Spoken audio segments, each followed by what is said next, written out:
mi kájọ gbádùn ètò. Alákẹ́kẹ́ ti dẹ́ ètò tó lóyìn. Alákẹ́kẹ́ ti dẹ́ àbá ètò. Alákẹ́kẹ́ ti dẹ́ ètò tó lánà. Gbogbo èèyàn ẹ̀sùn mọ́ mi kájọ gbádùn ètò.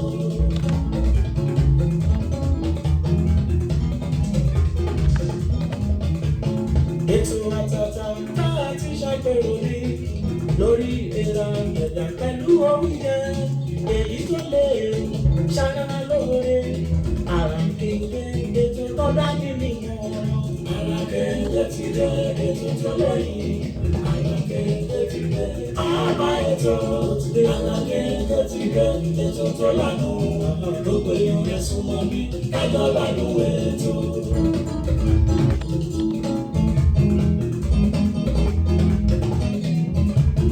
Tẹ́sí show today, àkọsẹ̀dé.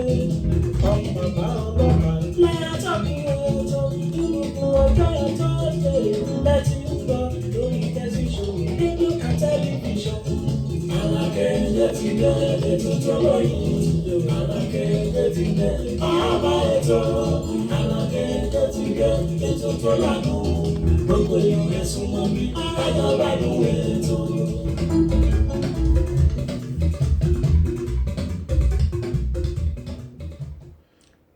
bí owó ní sọmajé béèrè ní ṣe ìnájà.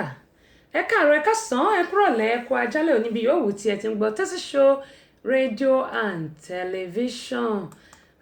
Akọ rinrin akọ òtútù akọ kó lè dá tí o gbá ń bá káàkiri yóò kókó dá aláṣẹ Elédùmarè àdẹ̀kùṣẹ́ látàárọ̀. Tó ọba aláwùrábí yóò fi ìbùkún sí èyí tí gbogbo bá ṣe pátápátá. Queen Abọ́sẹ̀dé lórúkọ tèmi Tẹ́sí show ọmọ bàbá ọlọ́pàá mi ò tí ì parúkọ dá o. Ìyálóde amúlùdún àti ambassador rédíò amúlùdún náà ni o ìyẹn ẹgbẹ́ ìlẹ̀kẹ̀ lóye.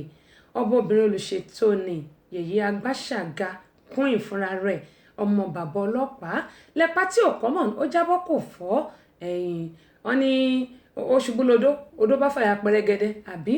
Tó ẹ káàbọ̀ lẹ́ẹ̀kan sí sórí ìkànnì aláràgbà ìdá Tẹ́sí show rédíò and tẹlifíṣàn náà ni. Ìbà Ọlọ́run ọba ìbà ọgbẹ́ èèyàn pátápátá.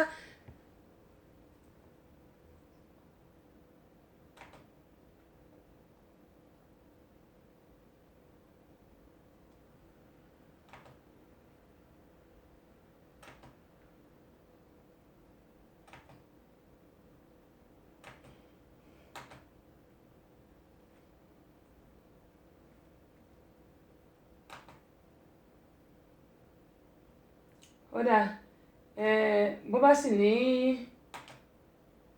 òun ò play ṣùgbọ́n aṣàdúpẹ́ lọ́wọ́ Ọlọ́run.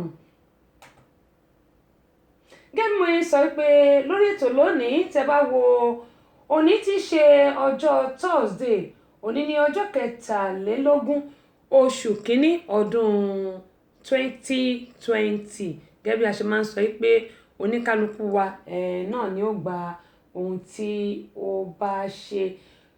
Ọdún ẹ̀san ni wọ́n pe eléyìí ṣùgbọ́n gbogbo apáta àtẹ̀mí àtẹ̀yìn ẹ jẹ́ ká ṣe rere.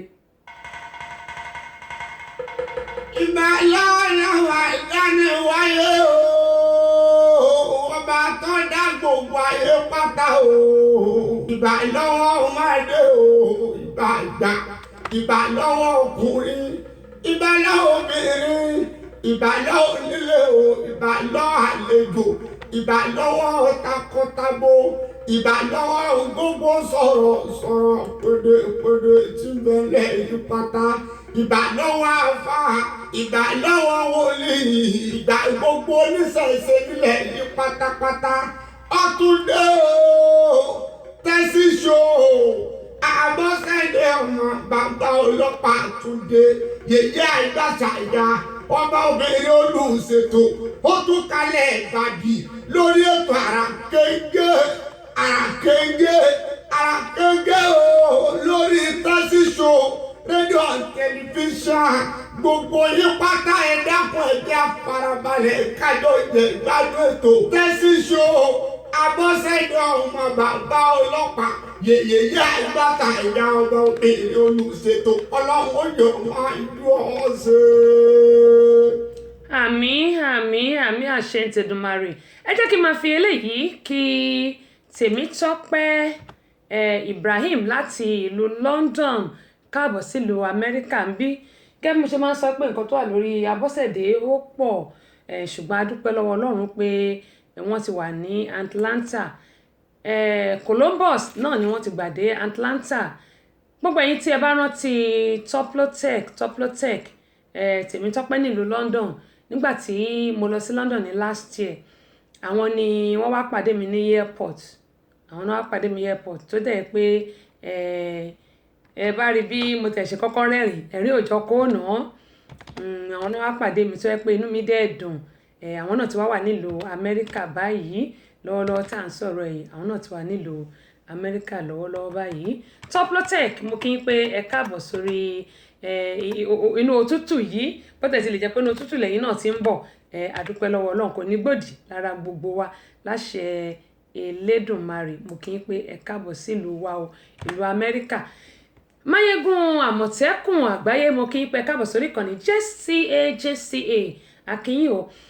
Bàbá Yorùbá Sunday Ọládèjì Babalọ́lá bò ní yóò dà kò ní bàjẹ́. Jos Mosix àdúpẹ́ pọ̀ lọ́wọ́ yẹn káàbọ̀ sórí ìkànnì yìí. Tókunbọ̀ Wálé Ọlámídé Akínlọsótù mo kí yín o. Bàbá Pupa bó o ní Dimasha, àwọn náà ni wọ́n ní Dimasha Entertainment. Ìpolówó tẹ̀ sanwó fún leléyìí o, ìpolówó tẹ̀ sanwó fún. Ẹ káàbọ̀ sórí ìkànnì yìí, àdúpẹ́ lọ́wọ́ yín, yóò dà kò ní bàjẹ́. Bákan náà Abdulhafiz àdúpẹ́ pọ̀ lọ́wọ́ gbóyin. Ayé kò tọ́ lóòótọ́ ènìyàn ṣòro, kọ́lọ́n kó wà pẹ̀lú wa. Ẹ káàbọ̀ sórí ìkànnì yìí. Má jẹ́ kó dùn mí, mo súnmọ́lá ẹ̀yin tí ìgbà tí rórúkọ ẹ mọ́ bínú o. Awórefẹ̀ láti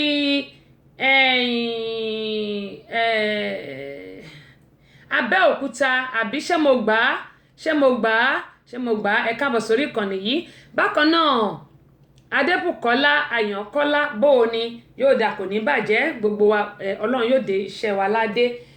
Ẹ wò wọ́n ní yìnyín kẹ́ni kó ṣe mí kó tó di pé a mọ̀ tẹ̀síwájú lórí ètò yìí. Ẹ ti mọ bí a ṣe máa ń ṣe Àràkẹ́ngẹ́ ètò ní Àràkẹ́ngẹ́ láti lè ṣe wa Tẹ́sí Show Radio and Television. Kẹ́mọ̀ ẹ sọ pé a ṣẹ̀ṣẹ̀ mẹ́yẹ bọ́ọ̀lù àpò ni tí ì rí nkẹ́kẹ́ ṣùgbọ́n a dúpẹ́ lọ́wọ́ Ọlọ́run, torí pé tí ò bá sọ́lọ́run níhà tiwa ẹ̀dá ń ṣe lásán ni, ṣùgbọ́n torí pé Ọlọ́run wà níhà tiwa, òun náà ni a ṣe ń ṣe tẹ̀ṣẹ́ rí bó ṣe ń rìn.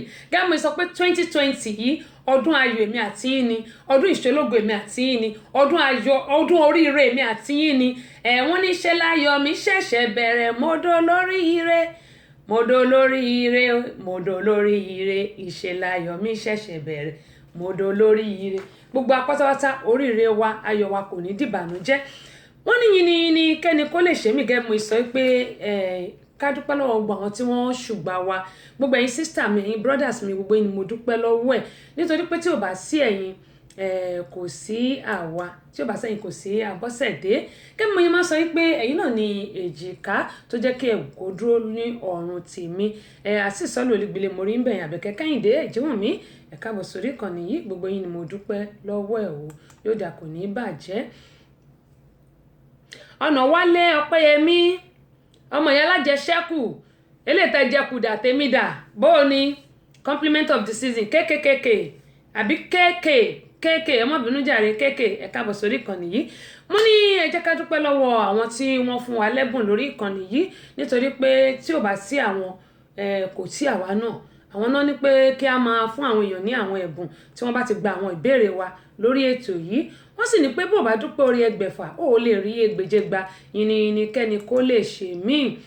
Ọ̀nàwálé ọmọ ìyá alájẹṣẹ́kù wọ́n ní nice one, thank you so much, I really appreciate you. Sister mi Ìyáróde Ọ̀bùnkúnmi àti Lọ́lá Gbadé ṣeré, my sister, gbogbo àníṣẹ́nu gbóbi ọ̀wọ̀. Gẹ́gẹ́ mo sọ pé a dúpẹ́ lọ́wọ́ màmá wa evangelist Dr. Fúnmi Àràgbáyé JP, ààrẹ fún gbogbo olórin ẹ̀mí káfàtà nílùú Nàìjíríà. Lọ́wọ́lọ́wọ́ báyìí wọ́n fún wa ní àwọn àwo orin wọn ọlọ́kan òjọ̀kan tí wọ́n ní pé ká máa tẹ̀ lórí àwọn ètò wa. A dúpẹ́ lọ́wọ́ wọn. Ọláìtàn Enterprises ó dá ẹ jẹ́ ká ṣe báyìí. Àwọn tí ẹ̀yin tẹ́ bá gbórúkọ yín mo ti kàn sí yín, mo lè sọ fún yín pé tí ẹ bá ti lè ṣe ohun tó yẹ kẹ́ ẹ ṣe á jẹ́ pé à á dá dúró ń bẹ̀. Bukky Enterprises adúpẹ́ lọ́wọ́ Ìyá Ìbejì Ìdòwú adúpẹ́ lọ́wọ́ àti kàn sáwọn náà torí pé ó kù aṣọ wọn tán fún wa ó kù méjì mo dẹ̀ ti sọ fún wọn. Alhaji Wasiu Ṣọlá-Ọ̀jẹ́ládé gbà lórí Ọlọ́run bá mi nìyẹn gbogbo ẹni tó bá mọ bàbá Abọ́sẹ̀dé àgbàdo ni mo fẹ́ jẹ ní tútù ní yàjò bá mi nìyẹn ní Ṣáṣá nílùú Ìbàdàn. Àwọn náà fún wa lórí Kébé ń Kwara yẹn Alhaji Kollington Àyìnlá tuntun tí wọ́n ṣẹ̀ ṣe àwo tó ń gbóná fẹlifẹli ìtàbá ìtàpè ní Yoppy Daddy both video and audio CD ni wọ́n fún wa. Adúpẹ́ lọ́wọ́ yín o náà ní sanwó yín ọjà yín yóò mọ̀ lọ síwájú yóò mọ̀ ta àtàjèrè ọjà láṣẹ Elédùmarè wọ́n ní ẹ̀ta ló ń tà kọmọrin kó tó tà ẹ̀ mọ̀ ta. Bàbá wa Ọlátúbọ̀sún Ọládàpọ̀ aka Òdìdẹrẹ́ Ayékòótọ́ àwọn náà fún wa ní ìwé àwọn àkàgbádùn ìwé alákàgbádùn wọn fún wa wọ́n dẹ̀ fún wa ní video and audio CD gẹ́gẹ́ sọ pé ọdún tá a wà yìí bẹ́ẹ̀ lọ ni ó sì ń lọ ni o kò tí ì dáwọ́ dúró a ṣẹ̀ṣẹ̀ bẹ̀rẹ̀ ni tí ì rí nkankan. Tèmítọ́pẹ́ Tógèlè àwọn wà ní ọjà Òjé nílùú Ìbàdàn ni wọ́n wà ni wọ́n fi kalẹ̀ sí àwọn náà wọ́n fún wa ní aṣọ òkè wọ́n ní ká máa fún àwọn èèyàn adúpẹ́ pọ̀ lọ́wọ́ wọn mọ́gì wọn ti jẹ́. Dókítà Báyọ̀nlé Asọ̀rọ̀ Gbogbo Tẹ̀fẹ̀ ti mọ̀ràn àwọn fún wa ní Káyérójú wọ́n dẹ̀ fún wa ní Ẹ̀sìn one ọ́díò ni o ṣùgbọ́n Káyérójú fídíò àwọn tó jẹ́ wọ́n mọ̀ wọ́n dẹ̀ ti gbà á adúpẹ́ pọ̀ lọ́wọ́ wọn àwọn wà ní nọ́mbà 17 Mojoyan Last House opposite Akínwálé Ẹlẹ́ja ní Mọ́nàtán nílùú Ìbàdàn ni wọ́n wà. Bákan náà èmi Queen Abọ́sẹ̀dé èmi náà fi àṣà Yorùbá ọ́díò ni o ọ́díò ni torí pé fídíò tá a ṣe àṣẹ ìgbéjáde ni ṣẹ́mọ̀ bí wọn bá dẹ̀ fowó ròyìn ó yẹ kó kọ lójú yẹn ni pé owó ni nǹkan tí wọn bá fowó gbé kalẹ̀ owó náà ló máa fi pa. Kó tó di pé màmá tẹ̀síwájú ẹ jẹ́ kí n sọ ẹ lè ríra nọ́mbà 17 Mojoyan Last House èmi náà tí mo fún wa náà ni mò ń sọ nọ́mbà 17 Mojoyan Last House opposite Akínwálé Ẹlẹ́ja ní Mọ́nàtán nílùú Ìbàdàn ṣùgbọ́n àwọn bí tẹ́ ti lè rí iṣẹ́ tá a ṣe rà rèé kí n tó lọ síbẹ̀ yẹn mò ń bọ̀. Yes ma my sister Bùkúnmi wọ́n ní well done ma well done sister mi Ọlọ́run yóò máa fún gbogbo àṣà Àbẹ̀kẹ́ Kẹ́hìndé ó ga jù tí ì rí nǹkan kan tí ì rí nǹkan kan àdúrà nìkan máa fi ràn wá lọ́wọ́ àdúrà ẹ bá jọ ń ṣe ni Samson bíbí àdúpẹ́ pọ̀ lọ́wọ́ yín o Fagburo Kúnlé Ọláníyì àdúpẹ́ pọ̀ lọ́wọ́ yín Ìdòwú Ọlárìnwájú àdúpẹ́ lọ́wọ́ yín o Musa Ajito ni àbí Ajiro Tútù ẹ má bínú jàre àdúpẹ́ lọ́wọ́ yín ẹ̀gbọ́n mi Mike Akínmúlérò láti Brazil ọ̀nà ló pọ̀ ni mo ní a fẹ́ sọ̀rọ̀ lórí tọ̀ wa Ọlọ́run á ṣàánú Ọlọ́run á gbà fún wa ẹ jẹ́ ká fi ohun gbogbo sọ́wọ́ Ọlọ́run torí pé kò sí nǹkan tá a lè dá ṣe bí kò ṣe pé kí Ọlọ́run kó máa tọ́lọ́ bá ti ń tì wá lẹ́yìn ó ti tán ìtókù ti tán Ọlọ́run máa gbà fún wa. Àwọn bí tẹ́ ti lè rí iṣẹ́ wa rà rèé gẹ́gẹ́ bí mo ṣe máa ń sọ wípé láìsí àwọn alágbàtà àti àwọn èèyàn tí wọ́n ń tì wá lẹ́yìn kò sí nǹkan tí a lè dá ṣe. Ẹ lè rí àwọn iṣẹ́ ìrà ní B&Sons Communication number 17 Mojoyan Last House opposite Akínwálé Ẹlẹ́ja ní Mọ́nàtán nílùú Ìbàdàn àti àwọn iṣẹ́ tí àwọn náà bá wọn tà bíi Ọlájídé Travel ni o àwọn orin ẹlẹ́sìn Christian onígbàgbọ́ tí wọ́n kọ táwọn èèyàn kọ síta bákan náà àti àwọn orin àwọn onímúmìnà àti múmìnà òdodo tí wọ́n kọ síta ẹ lè ríra ń bẹ̀ àti àwọn iṣẹ́ tí àwa gan fúnra wa tí a ṣe ó wà ń bẹ̀. Ẹ lè rí àṣà Yorùbá audio and video CD ẹ lè rí Yorùbá ní audio CD Ẹ̀sìn one audio and video CD má dánwò don't try it èmi àti ọ̀gá mi bàbá mi ẹ̀gbọ́n mi àbúrò mi ọ̀nkú mi làjọ ṣe ẹ lè ríra ń bẹ̀. Bákan náà ẹ tún lè rí Káyérójú náà níbẹ̀ bákan náà gẹ́gẹ́ bí mo yẹn sọ bákan náà ẹ tún lè rí lọ́dọ̀ olóyè Kọ́lá Balógun Kọ́lá ọ́ìlì ní Mọ́níyà nílùú Ìbàdàn Uprana Farms àtàwọn yọ ìyẹn ni pé ààrẹ káfàtà fún gbogbo ọmọ ẹgbẹ́ Rana Fans ìyẹn ti rédíò Nàìjíríà ní Amúlùdún FM 99.1 ní Mọ́níyà nílùú Ìbàdàn. Bákan náà ni adúpẹ́ lọ́wọ́ Alhaji Wasiu Ṣọlá-Ọ̀jẹ́ládé gbà lórí Ọlọ́run kan ẹ̀ní ṣáṣá nílùú Ìbàdàn àwọn náà gbogbo iṣẹ́ yìí ó wà lọ́dọ̀ wọn. Àbẹ̀kẹ́ Kẹ́hìndé ní Maryland ẹ̀rí òjò kọ́ọ̀nà ó wà lọ́dọ̀ tiwọn náà ẹ kàn sí wọn ẹ lè mẹ́sẹ̀jì wọn lórí Facebook Messenger wọ́n á sọ bẹ́ẹ̀ ṣe máa ra $10 ní o lọ́dọ̀ wọn $10 náà ní lọ́dọ̀ tèmi náà mi ò mọ ìtàn ta níbi àwọn ìlú tó kù. bákan náà èmi Queen Abọ́sẹ̀dé ó wà ní Atlanta lọ́dọ̀ tèmi náà ń bí báyìí bákan náà tún máa rí ní ọ̀dọ̀ Tayo Stores #1 Ajibelewo ní Òkè Àrẹ́gbá nílùú Abẹ́òkúta ó wà ń bẹ̀.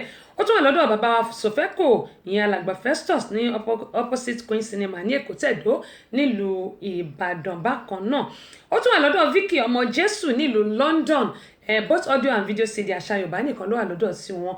Ó tún wà ní France ní Paris lọ́hùn-ún lọ́dọ̀ Elder Clement Adékúnlé ó wà lọ́dọ̀ bàbá ìmọ̀ye tó ń ta ìmọ̀ye pants àbí rò tí wọ́n ń ta tí wọ́n mi ò mọ̀ ṣùgbọ́n ó wà lọ́dọ̀ wọn.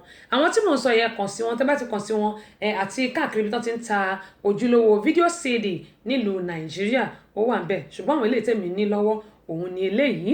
Adúpẹ́ pọ̀ lọ́wọ́ yín gẹ́gẹ́ mo yín sọ pé ẹ̀yin ni kẹ́ni kọ́ kó lè ṣe mí lónìí a ó gbọ́ wọn ní wèrè ṣùgbọ́n mo ní àlejò gẹ́gẹ́ mo sọ fún yín lẹ́ẹ̀kan pé mo ní àlejò pàtàkì lórí ìkànnì lónìí Tèmítọ́pẹ́ Ibrahim tá à ń pè ní Toplotech nítorí pé ìgbà mo lọ sí London mo sọ lẹ́ẹ̀kan pé àwọn náà wá gbé mi ní airport tó gbé mi lọ bí tí mo ti lọ jẹun Peckham làkọ́gbà tó ń fẹsẹ̀ gba báàgì mi bẹ́ẹ̀ ní pé bẹ́ẹ̀ ká ní mo wà ń lu Nàìjíríà mo rántí pé mo tún béèrè ìjọ nípa ṣọ́ṣọ́dì Èkó mo wà ní wọ́n ní rárá wọ́n ní Peckham ní mo ní Peckham lélẹ̀ àwọn náà wá dé lù wá ní ìsàn wá rí pé nǹkan ju nǹkan lọ wọ́n rí pé nǹkan ju nǹkan lọ Toplo àní lọ sọ nílùú yín pé ẹ bá ń gbọ́ mo rí màmí mo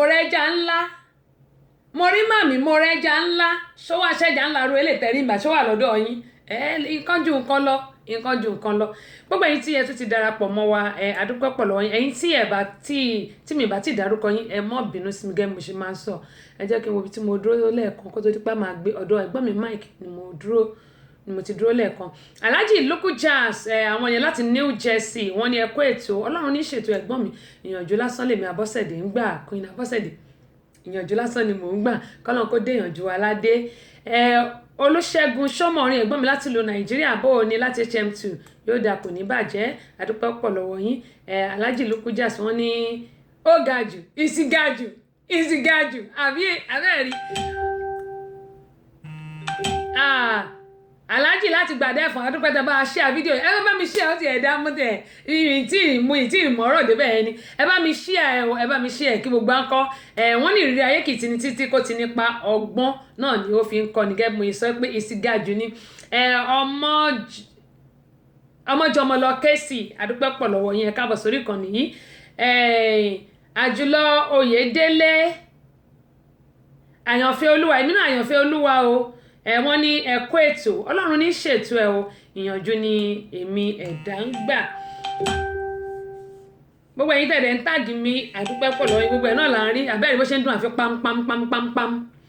Ààrẹ ọba àṣà àgbáyé àdúpẹ́ pọ̀ lọ́wọ́ Richard Adékọ́lá ẹ̀gbọ́n mi Rọ́kàn Entertainment nìyẹn Rọ́kàn Entertainment wọ́n ní ìpolówó ọjà akọ́ṣọ́ wọn náà ní àgúnmọ̀wò ẹ wá polówó ọjà yín tí ì rí nkẹ́kẹ́ ẹ wò 2020 la wà yìí o no be small eléyìí ò ṣe pé bóyá ọ̀rọ̀ tẹnu rárá o mi ò jábọ́ àṣẹ ìbẹ̀rẹ̀ ni wọ́n ní àṣẹ mẹ́ẹ̀bọ̀ lápò bí dúdú ni bí funfun ni kò tí sẹ́ni tó yé ṣùgbọ́n ẹ̀yin ṣáà tún máa darapọ̀ mọ́ wa gẹ́gẹ́ bóyá sọ pé FM wa ó máa jáde lóṣù yìí agbára Ọlọ́run ẹ mọ orí gbọ́ káàkiri àpáláyé bó bá wù yín ẹ lè wá sórí TV wa èyí tó jẹ́ pé ẹ ti ń wò lọ́wọ́lọ́wọ́ báyìí àtúnṣe ìfẹ́ yẹn bọ̀ ní o kò tí ì dúró síbẹ̀ o àdúrà ní kẹ́ máa fi ràn wá lọ́wọ́ ṣe rí báyìí pé Tẹ́síṣọ́ rédíò and TV ò ní kẹ́ máa gbọ́ ẹ máa fàdúrà ràn wá lọ́wọ́ kó lè máa lọ síwájú àti síwájú sí ẹ̀yin náà kẹ́ lè máa gbádùn ẹ̀mí ní kọ́kọ́ lè máa gbádùn o ẹ wò ó àwọn èèyàn tó máa ṣètò wọ́n ti pọ̀ rẹpẹtẹ tó bá jẹ́ orí túnì lẹ́fẹ́ wà ní ẹ lè wà lórí bẹ́ẹ̀dì kẹ́ máa gbọ́ wa ẹ ṣáà máa gbàdúrà kẹ́dẹ̀ fojú ọ ní ẹ kú ojú lọ́nà ẹ jẹ́ ká fojú sọ́nà ẹ kú ojú lọ́nà adúpá pọ̀ lọ́wọ́ yín o tẹ́ bá dẹ̀ rí àwọn kankan tó yẹ pé bóyá ẹ tún fẹ́ ká fi kún ẹ jẹ́ ká mọ̀ ṣùgbọ́n láìsí ẹ̀yin gẹ́gẹ́ mo ṣe máa ń sọ kò sí àwa Ọlọ́run Lódùmarè yóò wà pẹ̀lú wa kó máa lọ bẹ́ẹ̀ gbọ́n mi Richard Adékọ́lá ẹ wò ẹ mọ̀ pé lóòótọ́ ọba ṣe mọ̀ pé ẹsẹ̀ yín náà la ní ká máa tọ̀ ẹ̀yin náà ẹ máa fàdúrà ràn mí lọ́wọ́ o lágbára Ọlọ́run dé iṣẹ́ tí náà àtọ̀nà adéládé mo lè yín sọ fún gbogbo yín kó máa rí bẹ́ẹ̀ fẹ́mi náà o. ààrẹ ọba àṣà wọn ní ẹ̀kú ètò Ọlọ́run ní ṣètò ààrẹ ọba àṣà mo ti dá yín lóhùn Ọlọ́run ní ṣètò Ọ̀túnba Adéyẹmí ẹ káàbọ̀ sórí ìkànnì yìí. Bákàrè Ọlábísí wọn ní ẹ̀kú ètò màámi my sister ẹ̀yin náà ẹ káàbọ̀ sórí ìkànnì yìí mo dúpẹ́ lọ́wọ́ yín o. Olórúkọ méjì olórúkọ ìyàwó méjì orúkọ kan náà lájọ ń jẹ́ Ọlọ́run á gbàdúrà wa. Alájà Àṣàbí Àṣàbí Àlàbá Adérẹ̀mí Adérẹ̀mí mo kí yín ẹ káàbọ̀ sórí ìkànnì yìí. Búkì Yálájé Beatrice worldwide ni my sister bó o ní gbogbo eléyìí tá à ń ṣe Ọlọ́run yóò dé ìyànjú aládé lágbára Ọlọ́run ẹni ẹlẹ́nu nígbà ṣe wá ṣe ẹjẹ́ ń sọ bẹ́ẹ̀ àwa náà bá ṣe ń ran àwọn èèyàn lọ́wọ́ Ọlọ́run á kọjú sí wa á ṣe wá lóore àwa níwá owó tì láṣẹ Elédùmarè ẹjẹ́ sọ́dọ̀ Yálájé yóò dà kò ní bàjẹ́ ẹ má gbàgbé mi ẹjọ́ o ẹ má gbàgbé mi o Ọlọ́run ní gbàgbé yín náà. Fatima Ìdùnnúláfẹ́ ẹwà Tómilọ́lá bí mo ṣe máa ń pè wọ́n nìyẹn up runner fans àtàwọn yọ òkè láàmú lọ rédíò Nàìjíríà amúlùdùn kò ní bàjẹ́ òkè náà láàmú lọ ànírelẹ̀ láíláí. Ọ̀túnba Adéyẹmí wọn ní ẹkú ètò mà ọmọ bàbá ọlọ́pàá bẹ́ẹ̀ tí ń pè mí mò ń jẹ́ o máa sà mò ń jẹ́ o ẹ wò ẹ mẹ́jẹ̀ ń bọ́pọ̀ lọlé olóró ẹ jẹ́ kí n pe àlejò mi wọlé nítorí pé ọ̀nà pọ̀ ṣùgbọ́n ká ṣe pápápá nítorí pé mo fẹ́ kí èèyàn kẹ́ gbádùn wa lónìí nǹkan lọ lágbàáyé.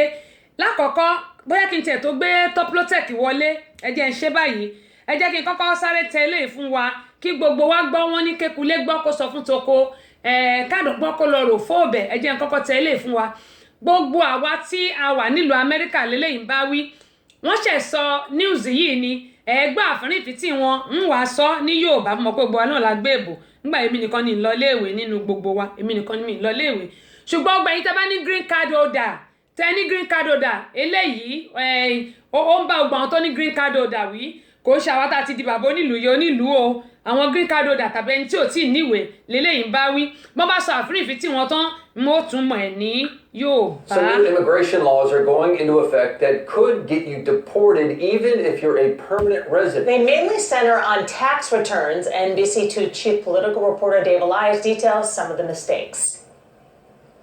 Well, the USCIS office has some new rules that are going into effect in 2020, and not knowing what they are could get someone with a green card kicked out of the country for good. It's a beautiful country. We're very happy to be Americans right now. Andrea Trellis, her husband, and her 7 children Once in a life opportunity.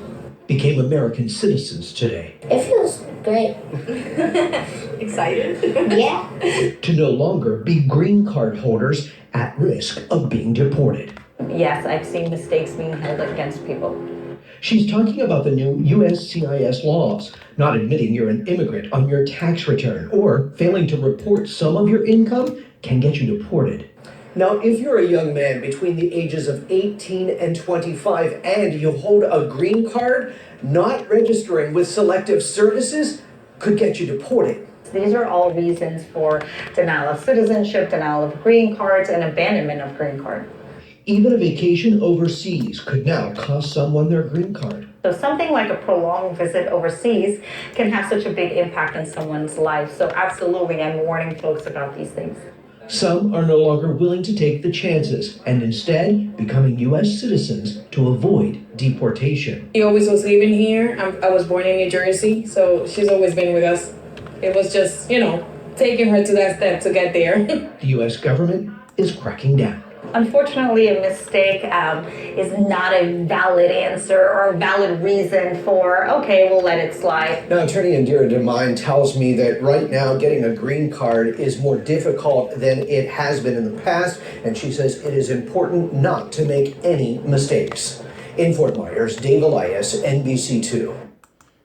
Ó dáa, ṣé ẹ ti gbọ́ ìròyìn yẹn gẹ́gẹ́ bí mo yín sọ yìí pé ìlú Amẹ́ríkà gbogbo ẹ̀yin tẹ̀ ń sọ pé fẹ́ wá sílùú Amẹ́ríkà èmi ò ní kẹ́ má wá o mi ní kẹ́ má wá ṣùgbọ́n nǹkan kan tí mo fẹ́ kí o gbọ́ mọ̀ ni pé America is not what people think right now ìyẹn ni pé gbogbo nǹkan tẹ̀ ń rò nípa Amẹ́ríkà lọ́wọ́lọ́wọ́ tá a wà báyẹn kọ́ ló ṣe rí gbogbo nǹkan tí ń yàtọ̀ sí ti tẹ́lẹ̀tẹ́lẹ̀ bá a ṣe wà nílùú Amẹ́ríkà ní ìsinyìí tó jẹ́ pé tí àwọn èèyàn bá lọ tí wọ́n bá lọ sí embassy láti gba visa mo máa ń sọ pé ṣẹ́rí tí Ọlọ́run bá sọ pé ẹ máa dé ìlú òyìnbó one way or the other lọ́nà kan tàbí omi ẹ máa débẹ̀ ọ̀nà tọ́lọ́run máa gbé gbà lèyìn ò mọ̀ bọ́lá ṣe fẹ́ ṣe lèyìn ò mọ̀ ṣùgbọ́n definitely ẹ máa débẹ̀ ṣáá ni Kúnlé mo ti rí àtẹ̀ránṣẹ́ yẹn káàbọ̀ sórí ìkànnì yìí Abọ́sẹ̀dé di méjì èwo lẹ̀rú ń bá inú lèmi níbi ìtajà kàrà Lọ́lá sísà mi Lọ́lá ẹ káàbọ̀ sórí ìkànnì yìí bákan náà mo kí Ẹniọlá ẹ̀yin náà ẹ káàbọ̀ sórí ìkànnì yìí wọ́n ní yèyé wọ́n ní ẹ kú iṣẹ́ Olúwa wọ́n ní Ọlọ́run yóò máa ṣagbára dọ̀tun àmín bákan náà mo kí aṣáájú di mélòó lọ́dọ̀ mi báyìí méjì mi tí ì rí ṣàmáyé ó di méjì lọ́dọ̀ mi èwo lẹ̀rú ń bà Fúnkẹ́ Raymond ẹ káàbọ̀ sórí ìkànnì yìí tí mi bá ti porúkọ ẹ má bínú sí mi ẹ má bínú bóyá mi ò bóyá ojú mi skip ẹ bóyá mi ò rí ni bákan náà mo kí Ọláìtàn wọ́n ní yèyé wọ́n ní ẹ bá wa tún kíní yẹn tẹ̀lé ẹ̀kan sí kí a gbọ́ ìyẹn ìròyìn tí ẹ ṣe play tán yẹn ok màá bá yín play lẹ́ẹ̀kan sí kò sí problem bákan náà ni mo kí Alhaji Muideen wọ́n ní ẹ kú ètò Ọlọ́run ní ṣètò gbogbo àwọn tí Saudi ń kọ́ ẹ bá ń kí gbogbo àwọn ará Saudi ẹ bá ń kí Kọ́lá ọmọ owó gbogbo yín pátá ni mo kí o bákan náà Azeez wọ́n ní ìyálóde àti ambassador wọ́n ní Ọlọ́run yóò mọ̀ fún yín ṣe o àmín gbogbo yín ni mo kí pé ẹ káàbọ̀ sórí ìkànnì Alárágbàídá Tẹ́sí Show rédíò and tẹlifíṣàn náà ni ẹ jẹ́ tún kí nìyẹn tẹ̀bí wọ́n ṣe sọ kó tó di pé ẹ̀yin wàá sọ̀rọ̀ lé lórí gẹ́gẹ́ mo yẹ máa ń sọ pé ohun tí a bá gbọ́ tàbí tá a bá rí gbogbo wa pátápátá àlà ń kẹ́kọ̀ọ́ èmi náà ń kẹ́kọ̀ọ́ nú ẹ̀. Some new immigration laws are going into effect that could get you deported even if you're a permanent resident. They mainly center on tax returns. NBC2 chief political reporter Dave Elias details some of the mistakes. Well, the USCIS office has some new rules that are going into effect in 2020, and not knowing what they are could get someone with a green card kicked out of the country for good. It's a beautiful country. We're very happy to be Americans right now. Andrea Trellis, her husband, and her 7 children Once in a life opportunity. became American citizens today. It feels great. Excited? Yeah. To no longer be green card holders at risk of being deported. Yes, I've seen mistakes being held against people. She's talking about the new USCIS laws, not admitting you're an immigrant on your tax return or failing to report some of your income can get you deported. Now, if you're a young man between the ages of 18 and 25 and you hold a green card, not registering with Selective Services could get you deported. These are all reasons for denial of citizenship, denial of green cards, and abandonment of green card. Even a vacation overseas could now cost someone their green card. So something like a prolonged visit overseas can have such a big impact on someone's life. So absolutely, I'm warning folks about these things. Some are no longer willing to take the chances and instead becoming U.S. citizens to avoid deportation. She always was living here. I was born in New Jersey, so she's always been with us. It was just, taking her to that step to get there. The U.S. government is cracking down. Unfortunately, a mistake is not a valid answer or a valid reason for, okay, we'll let it slide. Now, attorney Indira Damine tells me that right now getting a green card is more difficult than it has been in the past, and she says it is important not to make any mistakes. In Fort Myers, Dave Elias, NBC2. Okay, ohun tí wọ́n sọ bẹ́ẹ̀ ni pé ṣe mọ̀ pé irú ìgbà tẹ̀mí iṣẹ́ dèbí ń gbà yẹn wọ́n sọ fún wa pé ó ní tá bá travel out of the country like ìwọ tó bá ní green card tàbí tó number one ìwọ tó bá tiẹ̀ níwèé o ò tí lè jáde that's one thing tó bá jáde o lè padà mọ́ tí ìwé bá ti expire but tí ò bá expire o sì lè máa lọ kó máa bọ̀ mo ń sọ fún gbogbo àwọn èèyàn even gan ní Amúlùdún FM 99.1 lórí ètò àbọ̀ròyìn Tèmítọ́pẹ́ tí máa ń ṣe every Tuesday mo máa ń sọ gbogbo nǹkan tó ń ṣẹlẹ̀ níbí báyìí àwọn ẹlòmíà tún sì máa pè mí á máa sọ pé ṣé lóòótọ́ ni tí ò bá jẹ́ òótọ́ a lè máa fi ẹ̀kọ́ tanná fún yín báyìí a lè máa wà lórí ètò ká máa parọ́ nígbà tá a bá ń parọ́ who are we deceiving? Are we not deceiving ourselves?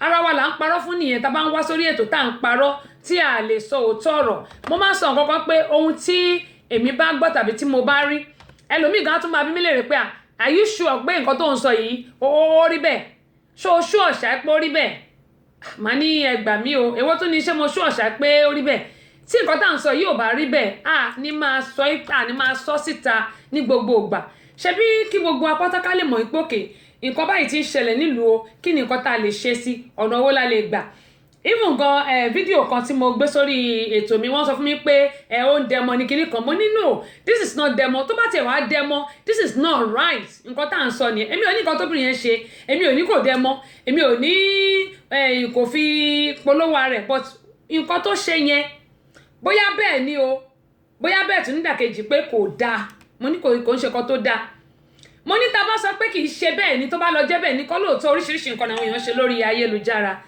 ẹ bá mi Alhaji Lokujas ẹ ṣe bẹ́ẹ̀ ṣe bá mi share fídíò yìí gbogbo yẹn bá mi share ẹ̀yin tẹ́ bá dẹ̀ ti bá mi share tí mi ò rí mo dúpẹ́ lọ́wọ́ yín o ẹ̀ ní fọwọ́ náà gbọ́mọ sí o mo ní so bóyá lóòótọ́ ni nǹkan tó ṣe bóyá kì í ṣe tòótọ́ ṣùgbọ́n nǹkan tá a bá rí òun la máa sọ kí gbogbo akálẹ̀ rẹ̀ kọ̀ọ̀kan nínú ẹ̀ ẹ jẹ́ kí n tún sáré kí àwọn èèyàn wa tí wọ́n ti darapọ̀ mọ́ wa kó má yẹ pé bóyá àfojúdi Alhaji láti Gbàdẹ́fọ̀n gbọ́ba ní ìtòǹbọ̀ lọ́wọ́lọ́wọ́ àdúpẹ́ lọ́wọ́ yín o mo sọ pé bàbá mi ẹ̀gbọ́n mi àbúrò mi ọmọ mi gbogbo ẹ̀ ni ó ń gbà mí bí mo kú ṣe rí náà ni ẹni burú mọ̀ ẹni máa sọ fún ló ń wá Monsurat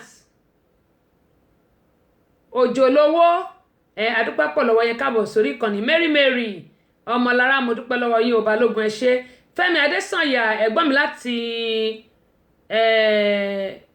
ṣé Emirates ni Saudi àbí nǹkan tó àna ọpọlọ mi pọ̀ ẹ má bínú nǹkan tó àna ọpọlọ yìí pọ̀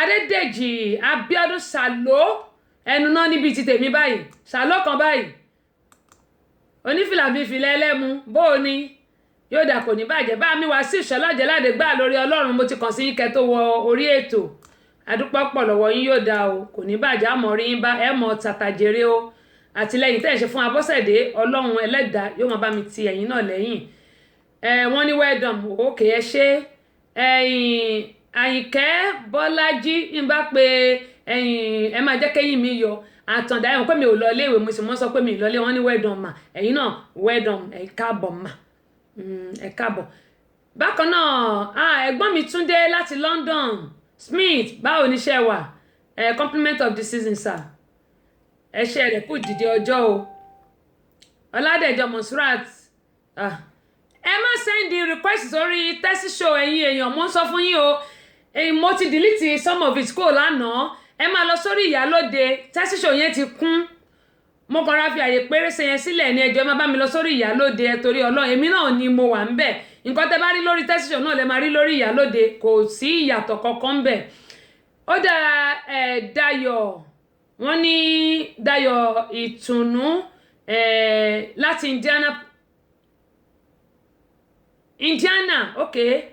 Indianapolis ẹ ṣé gan ni wọ́n ní we are enjoying your program ẹ ṣé more grace o mo dúpẹ́ ẹ bá mi kí o gbọ́ wọn ti Indiana o Tèmítọ́pẹ́ náà wọ́n ti darapọ̀ mọ́ wa mo ní kí sáré